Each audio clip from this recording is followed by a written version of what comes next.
एक बार फिर से आरक्षण को सबसे बड़ा धक्का लगा है। सोचिए, इस देश में जज, हाईकोर्ट सुप्रीम कोर्ट के जज बिना परीक्षा के बनाए जाते हैं। अब आईएएस सेक्रेटरी, डिप्टी डायरेक्टर और डायरेक्टर बिना परीक्षा के बनाए जा रहे हैं। लगभग 50 पोस्ट निकला है। वहीं 69,000 शिक्षक भर्ती घोटाला को हाईकोर्ट ने, इलाहाबाद हाईकोर्ट ने सही माना है और मेरिट लिस्ट को रद्द कर दिया है। कहा है कि दोनों मेरिट लिस्ट रद्द हो और आरक्षण को फिर से इम्प्लीमेंट कर इसको बनाया जाए, जिसको लेकर तमाम दलित बैकवर्ड नेता एकजुट हो रहे हैं। और पार्टी कोई भी हो, सपा हो, बसपा हो या बीजेपी हो, उन सब के नेता एक स्वर में कह रहे हैं कि हम सही मान रहे इस फैसले को। इसकी वजह क्या है? इसकी वजह है बिहार तो इस बार नहीं कर पाया, लेकिन यूपी में जिस तरह से SC ST OBC के लोगों ने एकजुट होकर वोट किया था और अखिलेश यादव को इसका फ़ायदा मिला था, इस वजह से वहाँ तमाम नेता सख्ते में हैं। तो ये सबसे बड़ी खबर है और एक बड़ा बदलाव है सोशल मीडिया की वजह से, क्योंकि तमाम SC ST OBC के नेता, पार्टी कोई हो, वो एकजुट हो रहे हैं। बिहार में जिस तरह से एक SC समाज की बच्ची के साथ दुर्दांत, मतलब क्या बोला जाए, जिस तरह की वारदात हुई है, हैवानियत हुई है, उसके खिलाफ पूरे देश में गुस्सा फूट रहा है। आज BSP के तमाम नेताओं ने जाकर पीड़ित से मुलाकात की और ये है अब सोशल मीडिया की ताकत। अब कोई घटना छुप नहीं सकती है, कोई आरोपी बच नहीं सकता है और अब जातिवाद करने वाला कोई भी हो वो नहीं बचेगा।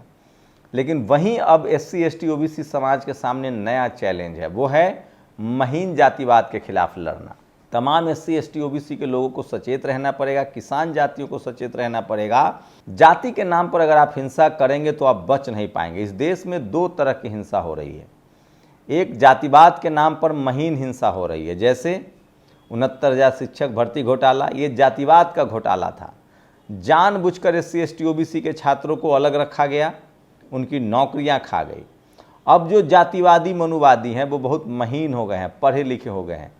लेकिन ज़्यादातर जो किसान कम्युनिटी के लोग हैं, जो OBC कम्युनिटी के लोग हैं, अभी भी वो नासमझ हैं, बेवकूफ़ हैं, जाहिल हैं और जिस जातिवाद की वजह से उनका शोषण हो रहा है, उसी जातिवाद को वो कंधे पर ढो रहे हैं और ख़ासकर वो जातिवादी और मनुवादी बने हुए हैं और बिहार के मुजफ्फरपुर जैसी घटनाओं को अंजाम दे रहे हैं। और नतीजा है कि वो जेल जा रहे हैं। कभी मूंछ काट रखने पर मारेंगे, कभी आम तोड़ने पर मारेंगे, बकरी के लिए मारेंगे, जघन्य अपराध करते हैं और वो जेल जा रहे हैं। और एक है महीन जातिवादी जो शहरों में रहता है, जो SC ST OBC के रिजर्वेशन को छीनता है।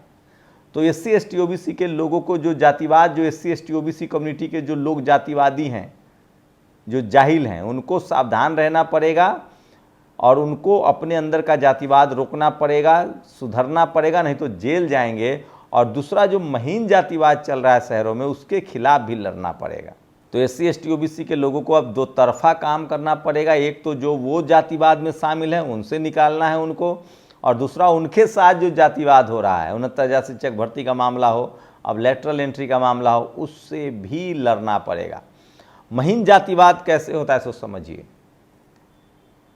कांग्रेस की बड़ी नेता हैं, हरियाणा में चुनाव हो रहा है, कुमारी सैलजा IAS रही हैं, अभी मेंबर ऑफ पार्लियामेंट है। पहले तो वहाँ BJP और कांग्रेस ने महीन जातिवाद किया और वहाँ कांग्रेस के पूर्व सांसद और कांग्रेस के पूर्व अध्यक्ष जो SC समाज से थे, जो कांग्रेस के अध्यक्ष भी रह चुके थे, तंवर साहब, उनको और कुमारी सैलजा को आमने सामने BJP और कांग्रेस ने लड़ाया। कुमारी सैलजा जीत गई। कुमारी सैलजा ने ट्वीट किया है कि किस तरह से हुड्डा एंड फैमिली का कब्जा है हरियाणा में कांग्रेस पर और कोई कुछ नहीं बोल रहा है। क्या? इसलिए क्योंकि मैं SC समाज से आती हूँ। अब वहाँ BSP और इन लोग जो है वो गठबंधन में, मैं बार बार कह रहा हूँ, जिस दिन इस देश से OBC लीडरशिप वाली पार्टियाँ और BSP ख़त्म हो गई, खासकर BSP ख़त्म हो गई, उस दिन से तमाम SC ST OBC नेताओं को पैर रखने की जगह नहीं मिलेगी। और OBC लीडरशिप वाली जो पार्टियां हैं, सपा, RJD, JDU, इनका चेहरा सबके सामने, ये इनका जब तक मनुवाद इनसे नहीं छूटेगा, ये हार्डकोर जब तक फूले पेरियार अंबेडकर सोशल जस्टिस के नाम पर नहीं आएंगे, तब तक ये होता रहेगा। तो सोचिए, राज्य दर राज्य बदल जाता है, स्थिति वही रहती है। कांग्रेस शासित राज्यों में क्या हो रहा है, आप तेलंगाना में देखिए, आप कर्नाटक में देखिए, वहाँ भी जाति जनगणना नहीं हो रहा है। तो ये पॉलिटिकल सवाल आपको करना पड़ेगा। लेकिन यूपी में 69,000 शिक्षक भर्ती के जो रिजल्ट आए हैं, जो हाईकोर्ट ने कहा है कि इसको रोकिए और दोबारा उस पर आप नया से आप मेरिट लिस्ट जारी कीजिए, इससे ये तो दिख रहा है कि पल्लवी पटेल हो, अनुप्रिया पटेल हो, अखिलेश यादव हो, मायावती जी को क्रेडिट देना पड़ेगा सबसे ज़्यादा, क्योंकि भीमराव अंबेडकर जो उनके विधान पार्षद हैं, एमएलसी हैं, उन्होंने सबसे पहले विधान परिषद में ये सवाल उठाया था। अखिलेश यादव का ने भी किया था। चंद्रशेखर तो सड़कों पर रोज उतरते थे, अखिलेश जी नहीं गए सड़कों पर। तो ये सबसे बड़ा सवाल है। लेकिन इस बार केशव प्रसाद मौर्य हो, अनुप्रिया पटेल हो, जो सत्ता में है, सरकार के साथ है, वो भी सवाल उठा रही हैं। अनुप्रिया पटेल पहले भी उठा रही थी क्योंकि इसी वजह से हार हुई थी। तो लेटरल एंट्री हो या SC ST के संवैधानिक अधिकार हो, इन पर तमाम दलों को बोलना पड़ेगा। और सोचिए, बड़ी साजिश के तहत SC ST को आपस में लड़ाने की कोशिश है। इसी को लेकर चंद्रशेखर आज़ाद ने कहा है कि हम 11 सितंबर को दिल्ली में एक बड़ी बैठक करेंगे और समाज में आपस में टूट न पड़े। अब सोचिए, लेटरल एंट्री आया है। 69,000 शिक्षक भर्ती में जो चोरी हुई, क्या वहाँ जाति पूछी गई कि रविदास समाज के, जाटव समाज के, पासवान समाज के, खटीक समाज के, रजक समाज के या वाल्मीकि समाज के लोगों को बांटा गया? सारे SC के साथ बेईमानी हुई। अभी जो लेटरल एंट्री, उसमें SC ST OBC किसान जाति के लोग भी नहीं आएंगे। तो महीन जातिवाद है, इस जातिवाद को समझना पड़ेगा। अब जो महीन जातिवाद है, जिन लोगों ने वर्ण बनाए थे, वो अब आपके बच्चों को college, university, media, judiciary, bureaucracy, business में नहीं आने देना चाहते हैं। वहाँ उनके साथ जातिवाद हो रहा है। और जो लोग इस महीन जातिवाद से पीड़ित हैं, वो भी जातिवाद कर रहे हैं, लेकिन उनका जो जातिवाद है वो सीधे उन्हें जेल पहुंचा रहा है। तो इस देश के तमाम किसान कम्युनिटी को समझना पड़ेगा कि आप जातिवाद से निकलिए, नहीं तो आप भी जातिवाद के शिकार हैं। खासकर SC ST OBC के उन तमाम लोगों से जो जातिवाद को नहीं समझ रहे हैं, उनको महीन जातिवाद समझना पड़ेगा। और आपकी लड़ाई होनी चाहिए मीडिया में आने की, जुडिशियरी में आने की, ब्यूरोक्रेसी, कॉलेज, यूनिवर्सिटी और नौकरियों की, आरक्षण बचाने की। 90% आरक्षण होना चाहिए। अभी सोचिए, SR गवई साहब, जिन्होंने क्रीमी लेयर और SC ST में वर्गीकरण की बात कही थी, अब वो कह रहे हैं कि इस देश में 3% से 10% लोगों के पास सारे संसाधन हैं, संपत्ति का अधिकार है, 90% लोगों के पास कुछ नहीं। बिहार जनगणना में साफ हो गया है। तो राजनीति में भी सोचिए, सबसे ज़्यादा जातिवाद अब राजनीति, media, judiciary, college, university, bureaucracy और बिजनेस में। कुमारी सैलजा ने ये बात कही है। तो आप SC ST OBC के लोगों से कह रहा हूँ, सचेत होइए। भारत एक जाति प्रधान देश है, इसमें जातिवाद से निकलिए। और बाबा साहब, जिन लोगों ने जाति बनाई, जिन लोगों ने जाति की मलाई खाई, वही लोग जातिवाद को जिंदा कर रहे हैं। मैं फिर कह रहा हूँ, वर्ण कुव्यवस्था थी, आपको जातियों में बांटा गया।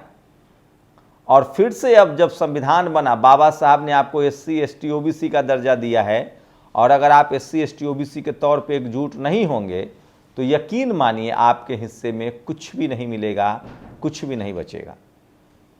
तो इसलिए मैं कह रहा हूं कि आप लोग एकजुट होइए।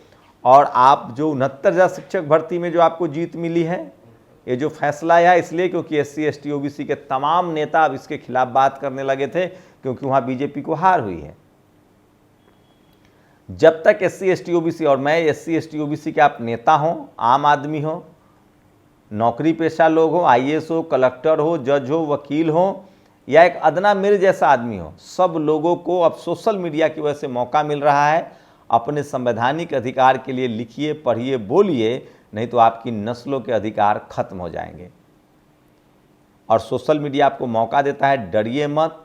अपने संवैधानिक अधिकार के लिए संविधान के दायरे में रहकर बात कीजिए और सांप्रदायिक दंगे से दूर रहिए। ये बड़ा बुरा वक्त है। एक तरफ जातिवाद के नाम पर तमाम किसान जातियों को भड़काया जा रहा है, और जैसे ही जो जातिवाद SC ST OBC के अंदर भड़काया जाता है, और वही जब SC ST OBC के लोग, उनके बच्चे नौकरी, मीडिया, जुडिशियरी में आते हैं, तो उनके साथ भी जातिवाद होता है। तो जातिवाद बनाने वालों ने ऐसी चीज़ बना दी है जो खत्म होने का नाम नहीं ले रहा है। क्योंकि खासकर किसान जातियों में, SC ST OBC में हर किसी के नीचे एक जाति बना दी गई है। सबको लगता है कि कोई मेरे से नीचे और वो इस हिसाब से सोचता है। जब तक आप जातियां खत्म नहीं करेंगे और आपका जो संवैधानिक दर्जा है SC ST OBC का, इसको मजबूत नहीं करेंगे, तब तक आप नहीं बच पाएंगे। आप सोचिए, जाट समाज आरक्षण मांग रहा था, उनको गोली मारी गई। पटेल मांग रहे थे, मराठा मांग रहे, नहीं मिला। लेकिन इकोनॉमिक वीकर सेक्शन के नाम पर 10% रिजर्वेशन मिल गया। तो जो सत्ता के शीर्ष पर रहेगा, जो ब्यूरोक्रेसी में रहेगा, जुडिशियरी में रहेगा, मीडिया में रहेगा, उसी को न्याय मिलेगा, उसी के हक अधिकार बचेंगे। और SC ST OBC किसान जातियों को, अल्पसंख्यक समाज को मोबाइल की वजह से अब वो मौका मिल रहा है कि आप भी अपनी बात कह सकते हैं। इसलिए 500 दिनों तक धरना प्रदर्शन चला, तब जाकर 69,000 शिक्षक भर्ती में इलाहाबाद हाई कोर्ट ने फैसला रद्द कर दिया है। तो मैं बार बार रिक्वेस्ट कर रहा हूं कि आप किसी भी कम्युनिटी से हों, आपको संवैधानिक दायरे में रहना है, संवैधानिक अधिकार के प्रति सजग रहना है। और अगर आप खासकर SC ST OBC और किसान कम्युनिटी से, अल्पसंख्यक समाज से हैं, तो बहुत सचेत रहिए, आपके अधिकार लूटे जा रहे हैं। और आप ध्यान रखिए, कहीं आपको धार्मिक हिंसक तो नहीं बनाया जा रहा है। जाति के नाम पर हिंसा, तो जो भी जाति के नाम पर और धर्म के नाम पर हिंसा करेगा वो बचेगा नहीं। और अब जातिवाद और महीन हो गया है और तमाम लोगों के SC ST OBC किसान और अल्पसंख्यकों के बच्चों के साथ भेदभाव हो रहा है, वहाँ जहाँ आपका भविष्य है, नौकरी है, बिजनेस है। आप लोग अपनी प्रतिक्रिया जरूर दीजिए। और आज की सबसे बड़ी खबर है, 69,000 शिक्षक भर्ती का मामला हो, वहाँ तो रद्द हो गया है, दोबारा आरक्षण को लागू किया जाएगा, तब मेरिट लिस्ट बनेगी। वहीं 50 से ज़्यादा लेटरल एंट्री के जरिए IAS बनाए जा रहे हैं। तो सोचिए, हाई कोर्ट, सुप्रीम कोर्ट में जज बनने के लिए परीक्षा नहीं है और अब IAS बनने के लिए परीक्षा नहीं है। और SC ST OBC के आरक्षण पर लोग सवाल उठाते हैं।